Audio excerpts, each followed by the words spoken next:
Buenas noches, amigos y amigas, ¿qué tal? Bienvenidos y bienvenidas. Qué bueno que estén con nosotros esta noche para hablar sobre temas de interés nacional. Hoy vamos a hablar de nuestros hermanos y hermanas migrantes, de nuestros hermanos y hermanas que están alrededor del mundo, haciendo vida, llevando nuestra cultura y pues haciendo que este mundo sea algo mejor para vivir, para sus familias y para ellos. Tenemos esta noche la grata presencia del licenciado Aquiles Magaña, director del Consejo Nacional para la Protección y Desarrollo de la Persona Migrante y Familias, como sus siglas lo dicen, con migrantes. Bienvenido, Aquiles. Buenas noches, ¿qué tal? ¿Cómo estamos, Luis? Un gusto estar aquí otra vez compartiendo con ustedes. Genial. Y también nos acompañan dos buenos amigos, Abel Enríquez Núñez Aguilar, director ejecutivo del Centro de Recursos Centroamericanos, Carecen, con sede en Washington. Bienvenido, Abel. Gracias por tenerme. Y también está con nosotros, vamos a ver si no me muerdo la lengua, porque mi inglés con barreras, voy a leerlo tal cual. Amy Caitlin Shannon. ¿Es así? Perfecto. ¿Verdad que sí? Sí, excelente. Listo, asesora de asuntos estratégicos de la Alianza América, con sede en Chicago. Bienvenida. Muchas gracias. Bueno, vamos a hablar de la política migratoria de los Estados Unidos, pero también vamos a hablar de lo que se está haciendo desde nuestro país para ofrecer mejores condiciones a nuestros hermanos que por alguna razón han tenido que emigrar o siguen migrando hacia diferentes ciudades del mundo, pero especialmente al norte del continente. Para iniciar, quisiéramos hablar un poco de lo que hacen cada uno de ustedes. Vamos a terminar con Aquiles y quiero darle la palabra a Amy, asesora de asuntos estratégicos de Alianza América. ¿Qué hacen en Alianza América? Buenas noches, gracias. Sí, Alianza Américas es una red de organizaciones lideradas, encabezadas por migrantes de Latinoamérica y el Caribe. Tenemos organizaciones miembros en 12 estados, tenemos 45 miembros, cuyos miembros, cuyos constituyentes acumulan aproximadamente a 100,000 familias. Estamos trabajando en todos los estados donde hay mayores concentraciones de migrantes latinoamericanos. La vasta mayoría de nuestros miembros son mexicanos o centroamericanos. Listo. Abel. Bueno, yo soy el director ejecutivo de Carecen, el Centro de Recursos para Centroamericanos, una organización que ya lleva 36 años haciendo trabajo de integración al inmigrante que llega a Estados Unidos. Principalmente trabajamos con la comunidad centroamericana porque es la mayoría que existe en la área metropolitana de Washington. Listo, tremendo trabajo que realizan ustedes. Amy, más específicamente, ¿en qué se le apoya a las familias que constituyen la alianza? Bueno, somos una organización sombrilla. Nuestra meta es promover políticas de inclusión social, de justicia económica y social, políticas migratorias humanas y de sentido común, y también promover la capacidad de nuestros miembros a gestionar sus intereses a nivel local, estatal y transnacional. Y entonces estamos trabajando varias cosas, entre ellas hacemos delegaciones educativas, como la que estamos haciendo aquí en El Salvador. Hacemos también giras educativas en Estados Unidos, donde traemos a gente de la región para que las personas en los Estados Unidos conozcan mejor las realidades de la región. Y también hacemos bastante trabajo de capacitación, desarrollo de liderazgo y incidencia coordinada entre nuestros miembros. A ver, ¿cuáles son las líneas de acción en este momento de Carecen?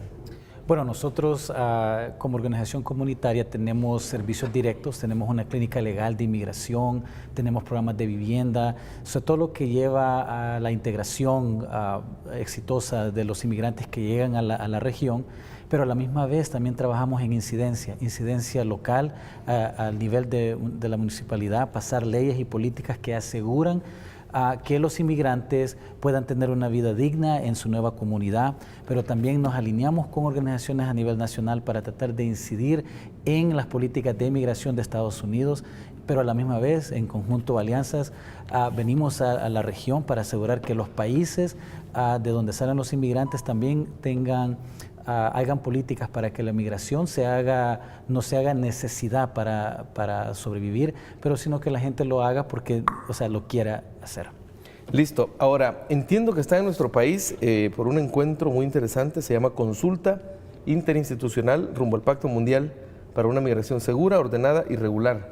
Esto se realizó en nuestro país, entiendo, Aquiles. Hoy y mañana. Hoy y mañana, continúa. ¿Y cuál es el objetivo de este encuentro? Está facilitada por OIM, la Organización Internacional de las Migraciones, y por el Viceministerio para Salvadoreños en el Exterior, de Cancillería. Nos ha agrupado a como 60 representantes de diferentes dependencias de gobierno para discutir protocolos, convenios, estrategias y programas de protección a los migrantes a nivel regional. Estamos construyendo una agenda que va a ser discutida en el mes de octubre. Hay un protocolo que se llama el Protocolo de Nueva York, que fue discutido el año pasado, donde da un mandato de establecer una serie de programas que protejan al migrante desde que sale del país, en el tránsito, en el destino, y que pueda acceder a servicios jurídicos, humanitarios, a ayuda social, etc. Entonces, hemos estado haciendo un ejercicio de la propuesta que vamos a llevar como salvadoreños a toda esta discusión regional de octubre para enriquecer el Pacto de Nueva York. Entonces, hoy fue la primera jornada, mañana continuamos todo el día también discutiendo. Y son diferentes áreas, que va de las cosas bien básicas, de llegar a los pueblos y decirle a la gente, mire, estos son los riesgos y peligros de migrar irregularmente. Hacer un análisis por ejemplo, hoy discutíamos que porcentualmente la migración regularizada es mayor que la irregular, porque se ha hecho una matriz de los flujos y las direcciones de la migración, norte-sur, sur-norte, norte-norte, sur-sur. Entonces ya en el agregado mundial nos da otro panorama, pero ya cuando desagregamos y vemos, por ejemplo, nuestra situación específica, sur-norte, entonces es que se nos dispara la migración irregular.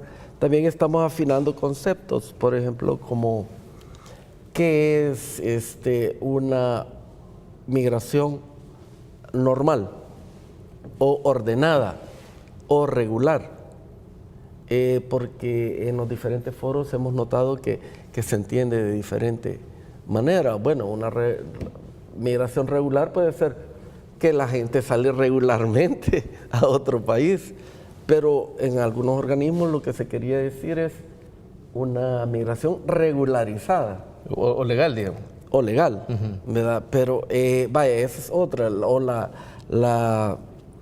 la migración ordenada, que es en base a convenios, ofertas de trabajo, intercambios de visas o el reclutamiento que hacen algunos países más desarrollados para que científicos o personas con alguna experticia vayan a este país a trabajar en ese campo. Por ejemplo, Estados Unidos tiene esa oferta que recluta científicos del mundo y por eso allí llegan a Silicon Valley, a las mejores universidades a enseñar.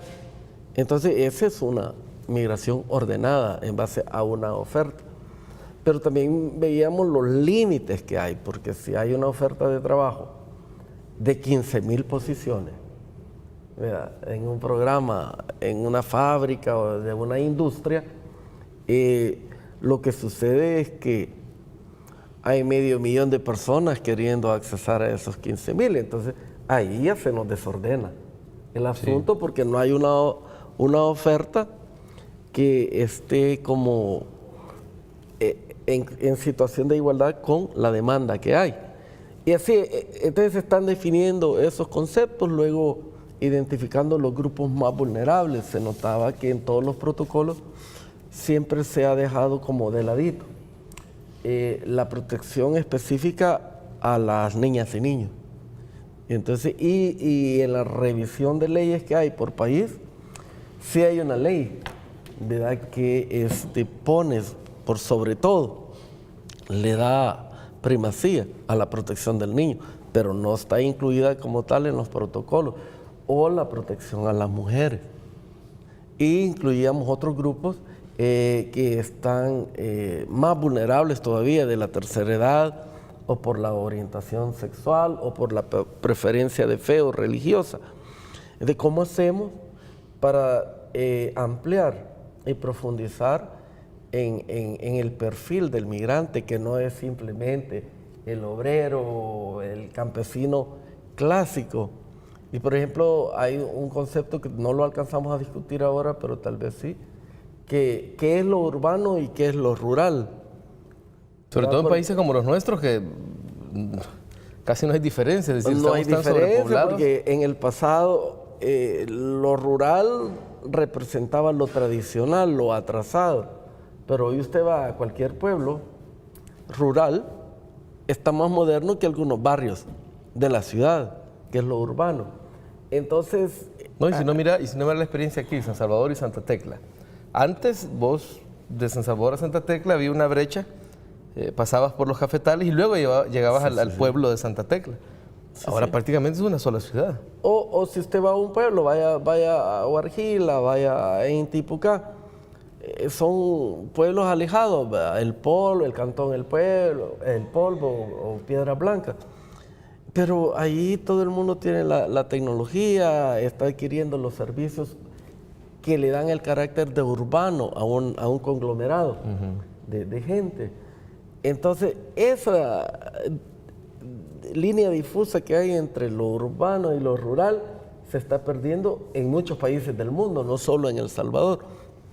Entonces usted ya no puede decir, sí, estos son campesinos o estos no son campesinos, sino que hay toda una mezcla de conocimientos. Luego abordamos algo que es bien central, que es la multiculturalidad. Ya hemos hablado en otras ocasiones que estamos enfrentando que, bueno, el concepto tradicional de raza o del perfil étnico, pero también la nueva etnicidad que está surgiendo en el caso de los salvadoreños. El papá es salvadoreño, pero la mamá puede ser irlandesa o anglosajona o china o coreana o mexicana o oaxaqueña o viceversa. La mamá es salvadoreña y el papá es italiano, es japonés, es australiano. Entonces el muchacho o la muchacha que nace tiene tres influencias culturales, la de la mamá, la del papá y del país donde nace. ¿Qué hacemos con esta diversidad cultural? Bueno, hay que celebrarla, pero también hay que identificarla para ver qué hacemos con esto. Entonces, eso es parte de las temáticas de discusión que se están abordando para que estos protocolos, vean, no sean letra muerta. Y lo último es que estamos haciendo una diferenciación en que dentro del proceso de migración, que básicamente es moverse del punto A al punto B para mejorar su condición de vida, se dan otras dinámicas y ahí entran los refugiados, los desplazados. Entonces, ¿cómo vamos a entender eso? Hay desplazados internos, pero también hay desplazados internacionales o regionales. Hay refugiados internos y hay. Entonces, entendiendo bien la definición de cada uno de ellos, también queremos ubicar con precisión a dónde es que se da cada situación. En la época de los 80 vivimos nosotros en Estados Unidos una combinación de varias, ¿verdad? Pero por ejemplo había muchos desplazados de la guerra que salieron como migrantes económicos. Muchos entraron allá como migrantes irregulares, pero algunos de ellos se decidieron a solicitar refugio como refugiados políticos, lo cual se les fue negado por las contradicciones que había en política, ¿verdad? Entonces, pero habían otros que fueron víctimas de desastres naturales y entraron como refugiados humanitarios víctimas de desastres. Entonces, el proceso de la migración es bien rico y le estamos tratando de dimensionar cada cosa para que no vengan instituciones desde arriba a un protocolo en vacío y nos pongan la misma camisa a todos, cuando realmente la misma camisa no nos queda a todos. Entonces, a una nos queda más bonita. Es que con usted no hay competencia. Ahora, Amy, ¿cómo ha sido la experiencia este día en el encuentro? Bueno, nosotros no participamos directamente en el encuentro en sí. Es un tema que sí trabajamos, el tema del Pacto Mundial para las Migraciones, que estamos totalmente de acuerdo que hay que dimensionar los insumos a la negociación de ese acuerdo, que va a ser un acuerdo al nivel global, es la idea. O sea, para diciembre se va a estar negociando. Y estamos en una fase de reunir perspectivas regionales y temáticos. Entonces nos parece sumamente importante que hayan ese tipo de discusión a nivel local, regional, sobre todo México, Centroamérica, donde viene la vasta mayoría de nuestros miembros, porque, como mencionó Alquiles, hay dimensiones muy particulares a esa región que hay que incorporar, y esa cuestión de los flujos mixtos es para mí algo bien importante que hay que enfatizar, porque nosotros lo estamos viviendo. Hay muchas familias con estatus mixto viviendo en Estados Unidos. Entonces no es solo el flujo, sino que es la familia que vive situaciones donde una persona podría tener, por ejemplo, un estatus temporal de protección como TPS, otra persona podría tener DACA, otra persona, o un niño podría haber nacido en Estados Unidos de ser ciudadano, etc.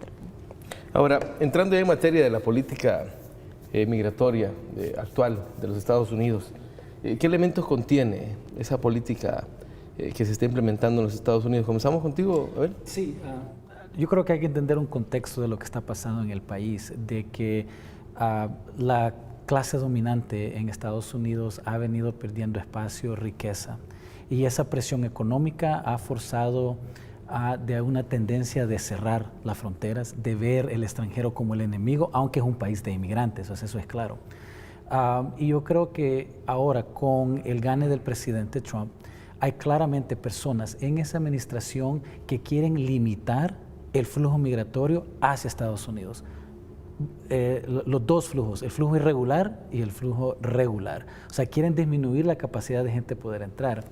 Bajo ese contexto cae lo que estamos viviendo ahora con el TPS, con DACA, ¿verdad? Y todos los otros programas humanitarios que existen y de visas legales de entrar. Yo creo que debemos de estar claro que si nosotros pretendemos hacer incidencia para asegurar que nuestros nacionales estén protegidos en El Salvador, tenemos que entender ese contexto para asegurar que pongamos la abogacía, la incidencia apropiada y conocer el contexto en el que vamos, porque es un contexto muy difícil, un contexto cuesta arriba, pero también ha desatado una tendencia de crear y realinear relaciones que pueden crear oportunidades para el inmigrante. Amy. No, yo estoy de acuerdo, es un momento bien difícil. Estamos viviendo una época de altas tendencias racistas y xenófobas, o sea, en Estados Unidos, pero quiero ser claro que eso no es una realidad que empezó ni ayer ni con la elección del presidente Trump. Esa es una tendencia que hemos estado viviendo en Estados Unidos ya por muchos años, y que se concretizó en 1996 con la ley que criminalizó básicamente el acto de cruzar la frontera y ser migrantes. Y entonces eso, y bajo Clinton, como dice, bajo Clinton, ¿no? Entonces no estamos hablando de, sí, un presidente demócrata. Entonces, menos mal. Estamos hablando de tendencias de restringir la migración, de criminalizar la migración y a los migrantes mismos, que ya tienen décadas en Estados Unidos. Y lo que estamos viendo ahora es que algunas de las tendencias más racistas, más xenófobas, están aprovechando de las estructuras que han sido construidas bajo diferentes presidentes durante las últimas 3 décadas, están aprovechando de esos sistemas para ser aún más duro, aún más restrictiva con la gente. Es decir, en este momento se ha recrudecido esa actitud. Sí, y es la tendencia que mencionó Abel, que el extranjero está visto por una población, un segmento de la población como el enemigo, como la persona que es causa de sus problemas. No, los problemas vienen de los sistemas económicos, de diferentes políticas que nuestro país ha decidido tomar, que les han disminuido la capacidad de la gente a ganarse una vida decente, que ha disminuido, por ejemplo, el poder del sector laboral, sindical en Estados Unidos, y muchos diferentes, por ejemplo, todos los acuerdos de libre comercio que se han implementado, lo que es TLC con México y TLC con Centroamérica, son decisiones que hemos tomado como país que tienen impacto en la vida de muchas personas, pero se ha vuelto pretexto para que se les echen la culpa a los migrantes. En términos generales, porque tengo poco tiempo de ir al corte, ¿esto significa que esto obedece a ¿qué diríamos? A una posición de gobierno institucional generalizada hacia todos los migrantes? Te pregunto esto porque aquí se ha hablado mucho de a qué se debe que esto ha sucedido e incluso se le ha querido sacar raja política. Yo digo que hay dos puntos que entender. Uno es de que entre la política estadounidense hay dos sectores en pugna. Inclusive hay un balance político de que los republicanos más conservadores, más recalcitrantes, cortaron muchos programas que Obama quería implementar y los distorsionaron y le hicieron la vida imposible al tipo. Y desde los 80s ellos han querido establecer una agenda fundamentalista de derecha, controlar el poder total, los republicanos, a través de diferentes personajes, usando la religión, etc. Entonces, este es un momento que ellos aprovecharon para avanzar esa agenda. El otro punto que hay que considerar es que las características del presidente Trump son diferentes. Entonces, él está cumpliendo las demandas que le hizo a su base de votantes. Y yo lo he repetido en otras ocasiones. Miren, Es decir, lo que les ofreció durante la campaña. durante la campaña, correcto. Entonces, él es posible que tenga descontento a la mitad o más de la mitad del país, pero a su base de votantes, a sus electores los tiene contentos. Y lo que hay que tener cuidado es que si él sigue consolidando esa base, son los mismos que lo pueden reelegir, ¿verdad?, en 4 años. Ahí es donde hay que tener cuidado. Entonces, él hizo de la migración irregular, de la presencia de los migrantes dentro de los Estados Unidos, un tema.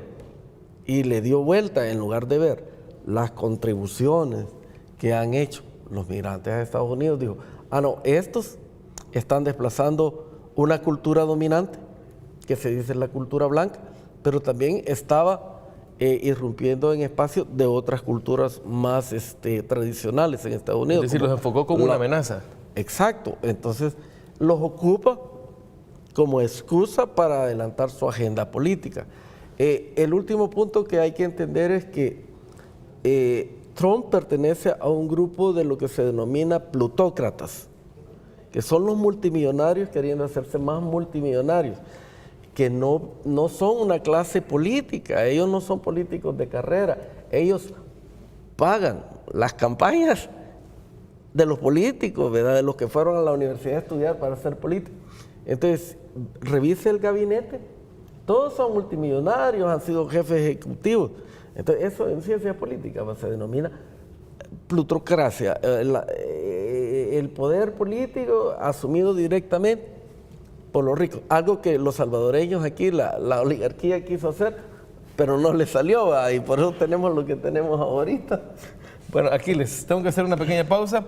Amy y Abel, les pido que nos acompañen, tenemos importantes mensajes para ustedes. Estamos hablando sobre la política migratoria de los Estados Unidos.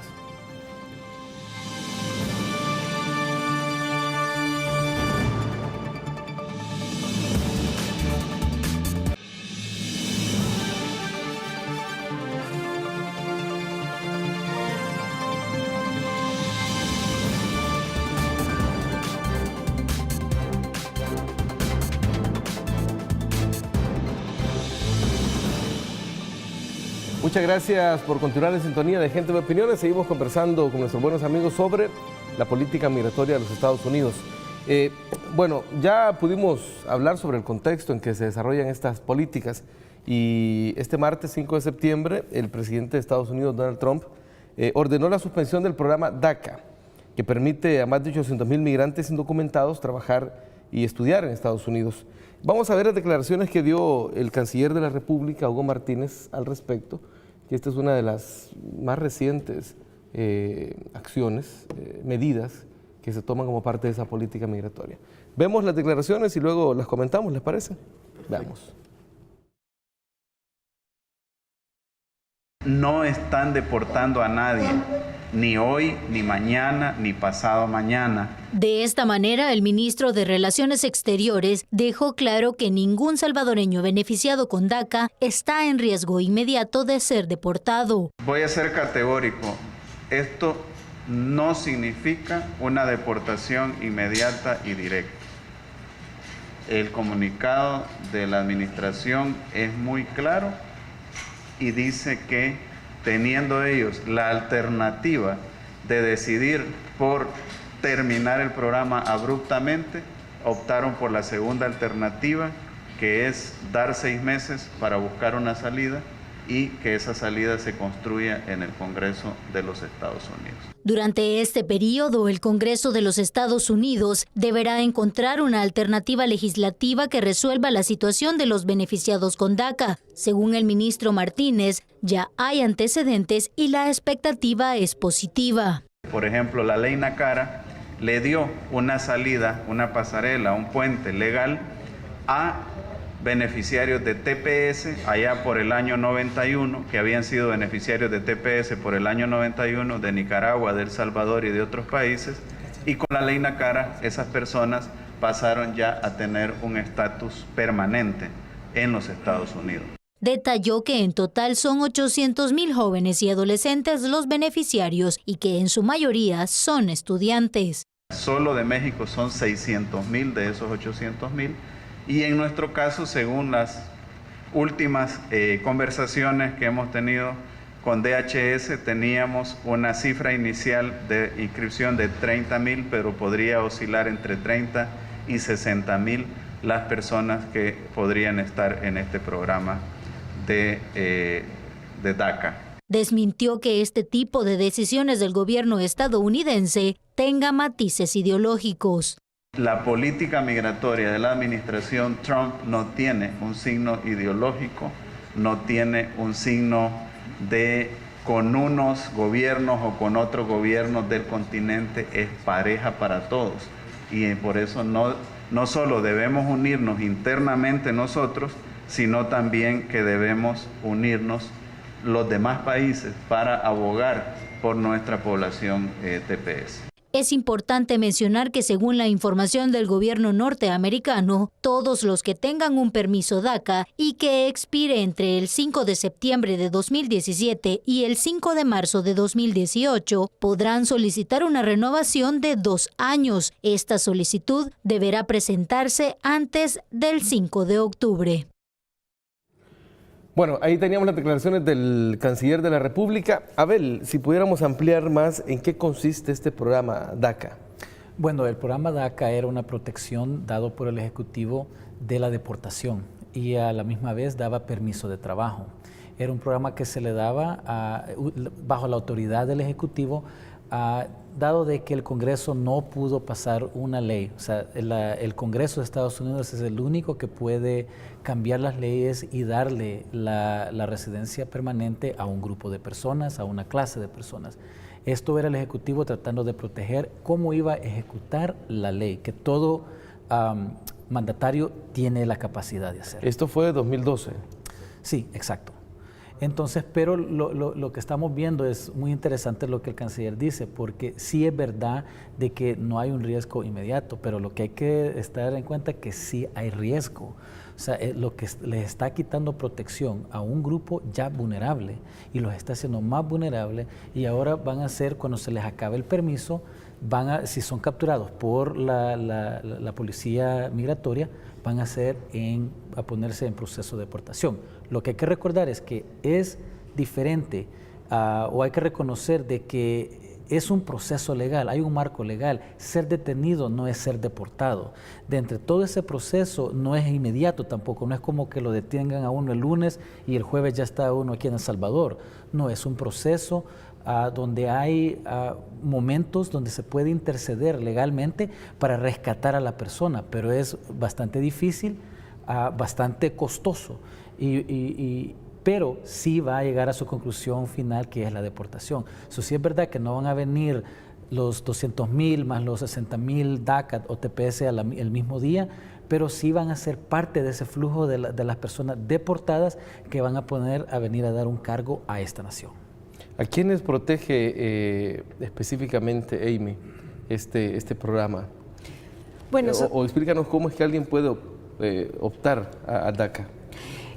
DACA fue un programa que fue accesible a personas que llegaron a Estados Unidos de menores de edad. Y entonces la idea de DACA era darles a estas personas que son realmente estadounidenses, o sea, son personas que han vivido, porque tenía que haber estado 10 años para poder solicitar DACA, protección de DACA. Entonces son jóvenes que han vivido la mayoría de su vida en los Estados Unidos, hablan inglés, van a la escuela, ya se sienten estadounidenses, la mayoría de ellos, pero no tienen visa de residencia permanente. Entonces era una protección que estas personas podrían acceder para darles chance de seguir estudiando, de trabajar, de avanzarse como profesionales y de realmente empezar a contribuir a la sociedad estadounidense de una manera más amplia. Independientemente del país de origen.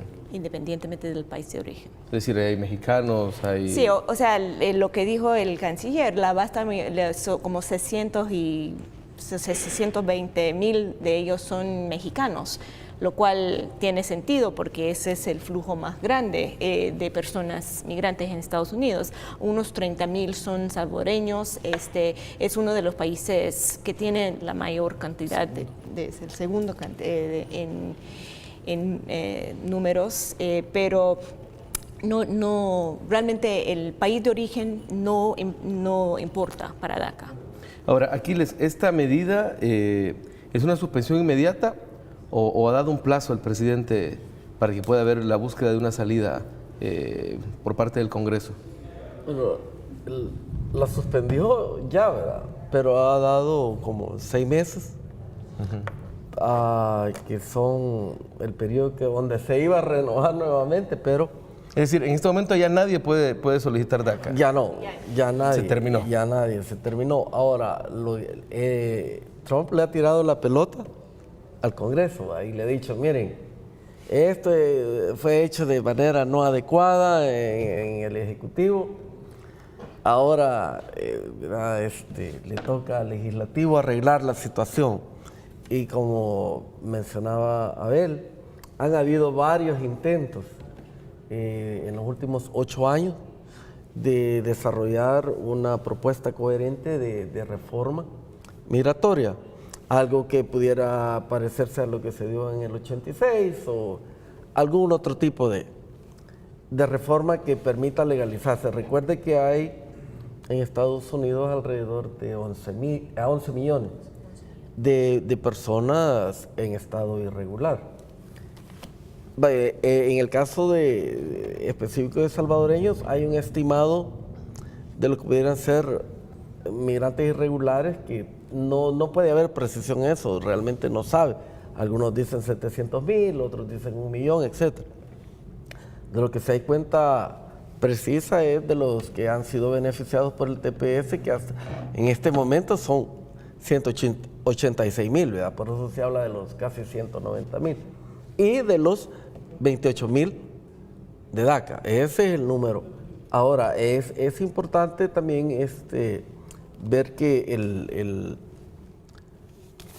la tendencia de los flujos migratorios en el último periodo, y eso ya lo hemos discutido no solo nosotros, sino que el director de migración, ¿verdad? Cuando ha dicho que en este periodo en lo que va del 1 de enero al 6 de septiembre, ha habido un decrecimiento de las deportaciones de México y de Estados Unidos, por ejemplo. Mire, aquí tengo un dato que en este periodo se han recibido de los Estados Unidos 11.269 salvadoreños en calidad de deportados viniendo de Estados Unidos. También se han recibido otros 7.873 provenientes de México. Dentro de ellos, 1.873 son niños y niñas, ¿verdad? Y únicamente han venido 2.600 personas con antecedentes, algún tipo de antecedentes, no necesariamente pandilleros. Esto, comparado con el año pasado, es un decrecimiento de casi el 40%. Ahora, esto es, contradictorio con la situación más difícil que tienen nuestros hermanos en Estados Unidos. Sí, o sea, todavía no hay un análisis de ninguna institución ni de organizaciones de migrantes que pueda explicar las razones por qué ha habido esta disminución. Ahora, usted recuerde que en este país hay una serie de opinionólogos, claro, ¿verdad?, que le tiran se dice de todo, la versión apocalíptica de que el caos y los 4 jinetes del apocalipsis ahí vienen escupiendo fuego. Todos los días estamos siendo bombardeados por eso. Ahora, como explicaba Abel, sí, hay una inminente deportación de salvadoreños, pero no es que a todos los van a meter en una sardina, en una lata de sardina, y miren, aquí van. Recuerde que es un proceso caro para los Estados Unidos deportar, y además hay gente que se está organizando. Por ejemplo, los de DACA tienen 5 años, y estos muchachos que han ido a la universidad o han estado en las escuelas han aprendido a organizarse, saben de derechos, y hay organizaciones de derechos civiles y organizaciones de migrantes que los están protegiendo. Ya empezamos a ver algunas muestras de actividades y de lobbying y gestiones que están haciendo. Y además se está estudiando otras posibilidades migratorias como el DREAM Act. Se está buscando los espacios para, de alguna manera, dar la batalla legal. O sea, eso no dice que no van a haber deportados. Claro. ¿Verdad? Que eso nos lleva al otro lado del asunto. Cómo este gobierno o cómo las instituciones, ¿verdad?, de la sociedad civil se están preparando para esta situación aquí en el país, ¿verdad? Que es algo que después podemos hablar, pero es muy importante enviar un... Bueno, ya no hay mucho después, porque tenemos poco tiempo. Ahora entrémosle ya a ese punto. Mire, hay un par de elementos que sí a mí me interesa dejar. Listo. Claro, es de que, por un lado, los migrantes salvadoreños y los migrantes de otras nacionalidades no están solos. Hoy veníamos hablando aquí con Amy y con Abel de que hace 7 años no teníamos todo el apoyo de las instituciones de aquí, de El Salvador, que hay ahora. Inclusive cuando algunos de nosotros, en la década de los 80, estuvimos peleando contra varias legislaciones antimigrantes, o en los 90 también, la 187, no teníamos un apoyo decidido y definitivo como el que tenemos ahora. Por ejemplo, nunca anduvo un canciller reuniéndose con los cónsules, nombrando cónsules honorarios, nunca tuvimos una viceministra salvadoreña en el exterior, ni existía el cargo. Ni existía el cargo. ¿Verdad? Reuniéndose con las comunidades, metiéndose en las prisiones, yendo a los albergues, platicando con todos ellos qué vamos a hacer, cómo le vamos a entrar. Hay una diferencia diametral. Yo no estoy diciendo que es Alicia en el país de las maravillas, ¿verdad?, que ya todo está solucionado. Y tampoco había esa conjunción de esfuerzos en la que las organizaciones de los migrantes abonaban, ¿verdad?, el esfuerzo que está haciendo a nivel diplomático, paradiplomático, de gestión. De hecho, va otra misión. Y ya la otra semana hay una misión conjunta. Ya no solo es el Ejecutivo, sino que también van los diputados. Y allá también hay acompañamiento de las organizaciones religiosas internacionales como el CRS y otras que han estado muy activas en la... Entonces, hay una conjunción muy importante en la que el Estado salvadoreño está presente, que no había existido antes. Y yo les mencionaba ahora en el debate que teníamos por la mañana a las demás instituciones que este gobierno, este periodo de los 7 años ha sido muy visionario, porque ha creado una ley y una política, ¿verdad?, para proteger a los migrantes, para invertir en los migrantes, para que todas las instituciones del Estado, los ministerios, por ejemplo, entiendan qué es la migración y cómo hay que abordarla. Nunca había sucedido eso. Tampoco estamos diciendo, ya todos entendieron, porque hay algunas personas que dicen, ¿y para qué me voy a reunir con vos? ¿Verdad? Si, mira, yo estoy en lo mío. No, pero entonces se han sembrado cosas que van en desarrollo. Por ejemplo, el sistema que tiene ahora de recepción-migración, cuando llegan los deportados aéreos y terrestres, no es el que había 7 años. Recuerde que lo tiraban allá en la Echadura. Y de ahí que alguna deidad en la que vos crees que te vendía. La imagen era el hermano, el compatriota, con su bolsita de papel, con los documentos. Entonces, ahora fíjense que la discusión ya no es qué mal los están recibiendo, sino que la discusión va cómo los podemos recibir mejor, porque hay alguna gente que dice, no hombre, ya no les demos esa bolsita con pupusas y curtido, no hombre, ya no les demos esa gaseosa, se ve feo que la mamá por estar agarrando al niño no está incómoda y no puede ni comerse a gusto. Esas son las discusiones. Ahora, ¿cómo montamos un comedor de lujo, un ranchón, pero con su mesa limpia, ¿verdad?, con comida a la vista? Esas son las discusiones ahora. Entonces, dígame, ¿hay cambio o no hay cambio?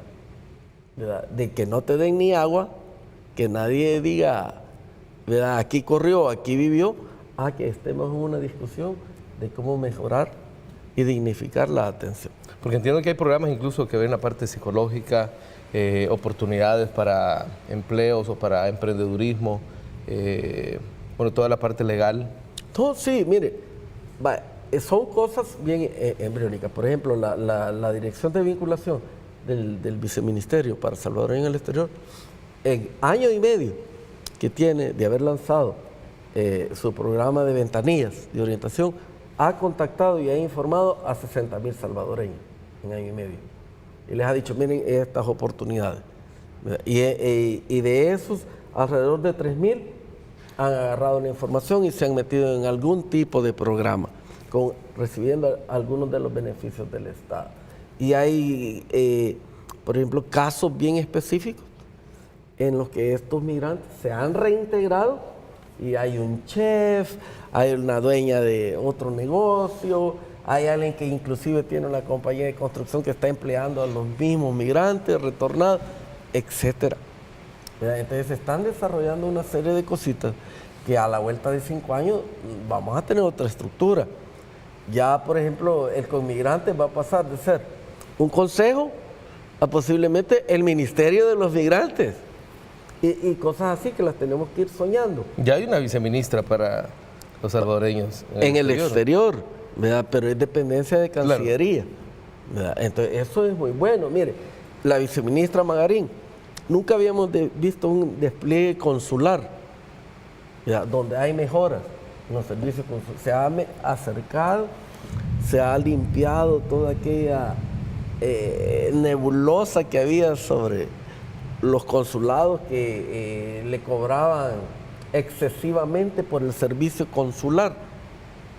Ahora hay un mejor control. Si miren esos pobres cónsules, yo les digo que a cualquiera que le diga, vos vas a ser cónsul, hay que, ¿verdad?, encomendarlo y regalarle un bote de vitamina B12 porque no va a dormir, ¿verdad? Y ahí andan, hay gente que tiene, hay cónsules que tienen que, mire, hay un viejito enfermo que necesita asistencia y como el cónsul ha dicho, vamos a dar servicio comunitario y los vamos a representar y los vamos a llevar al hospital y ¿qué? Tiene que viajar 4 horas, 5 horas para y el poblado. Se han abierto más consulados, ¿verdad? Se están abriendo más consulados y se está aplicando la modalidad de los cónsules honorarios, de las ventanillas consulares. Ya el canciller hace como 10 días fue y se echó una gira por como 5 ciudades en Estados Unidos y en México, juramentando cónsules honorarios. Y escuché de del ministro, creo, del canciller. Escuché hablar sobre los consulados móviles. También son jornadas, vea, de donde, vaya, ahí fíjese que van integradas las diferentes dependencias del Estado. Porque, por ejemplo, aunque tiene sus problemas, pero estamos trabajando con el RNPN para hacer más eficiente, ¿verdad? La ¿Cómo llevarles el identificación registro del Salvador. ¿Cómo llevarlo? Han habido problemas, ¿verdad? Pero como estamos en periodo de prueba, ya a finales de septiembre ya va una delegación, ¿verdad?, a estudiar bien cuáles son las cosas que hay que ajustar, ¿verdad?, en la entrega de los DUI. Y también hay gente que ha ido a hacer ofrecimientos de vivienda, de créditos, etcétera. ¿Verdad? Ya Migración y Extranjería firmó un convenio con el Seguro Social, ¿verdad?, para los cotizantes, a ver si el migrante puede cotizar y eso beneficia a la familia aquí. Hay cositas que se están desarrollando, entonces que son producto del esfuerzo de que estos funcionarios están un poquito más cerca de las necesidades de los migrantes. Le digo, la misma existencia de mi trabajo o el que yo me acerque a ellos, ¿verdad? Somos viejos amigos, pues, y nos hemos visto en diferentes momentos de la vida. O amigos viejos. No, viejos amigos, viejos ¿verdad? amigos, ¿verdad? Vamos a hacer una pausa. Aquiles, Amy y Abel, tenemos importantes mensajes. Ya regresamos para el cierre del programa. Adelante.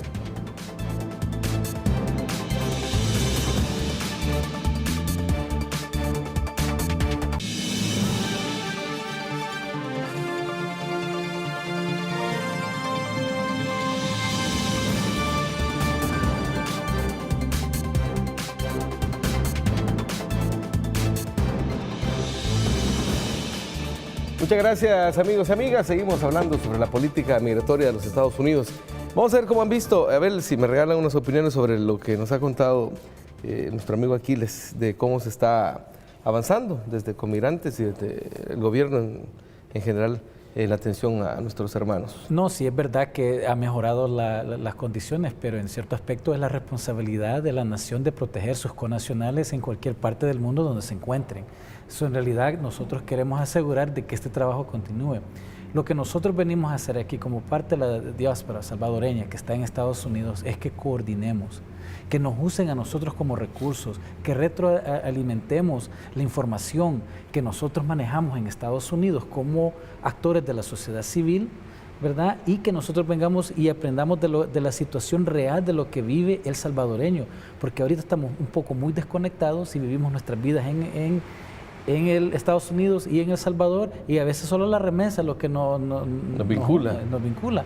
Entonces lo que tenemos que hacer ahora, que tenemos una amenaza real con el fin del programa TPS, es cómo coordinamos con el gobierno. Ellos están haciendo su trabajo y lo tienen que hacer propio porque ellos tienen su espacio.